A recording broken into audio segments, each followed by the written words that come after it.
तो हाय सांग जय जगन्नाथ केमती अच्छा आपण मैंने आई होप आपण मैंने सब ठीक थे। तो सकाळु सकाळु मु उठी जाइए आज टी बेणुसी टी माने जल्दी टी ड्यूटी अच्छी तो जावाई पड़ो रोसे गोसे भी मुझे सारी सारे देखिपे। तो एबे मु माने कौन करना लंका जो तरकारी पकाउली ये मोर लगी कि माने जलुच बहुत। और ये जो देखुं ये काल रात में वीडियो शूट करी तो टे दुर्गा गेटअप नहीं बाकी सेमती एका जेहत रोचे कैमेरा फैमेरा के धरिया ना तो टे प्रॉब्लम होता। तो सकाल सकाल माने भारी गरम होते जोर माने कहवा न सर माने ड्रेस फ्रेस पूरा भेजी जाऊँगी गरम रे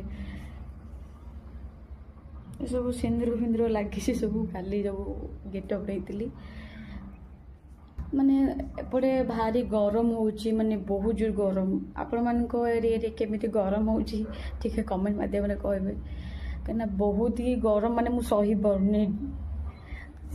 एक्चुअली मेघुआ हिची किंतु माने एते गरम काहे होची मु जानि परनी।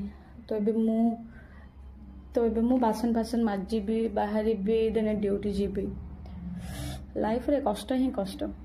तो बासन बासन पड़ी मु माजीबी तो मुझे गाधी पाधी आसी आ ड्यूटी जावाई भी बाहरी सारी। तो ये मु खाइबी देने बाहरी ड्यूटी तो ये मु खाइबी खाइबारे आलू भजा आचार भात एति मो काफी कहवाई गले मुझे डेली खाए एक्चुअली मत रोसे तो सेमती किसी आसेनी मामा मत कहे कि आउ मार्केट फार्केट जाई कि आनिकी खाई था ना ना माछ चिकेन फिकेन वगैरह मोर एतिक ही पेट पुरी जाए अଯଥା पैसा खर्च कर किसी लाभ नहीं जहाँ खाइले पेट पुरले गला सरी से भी खाइबी ये भी खाइबी। तो अभी मुझे ड्यूटी बाहर जी रास्ता मेघुआ भी उठेगा।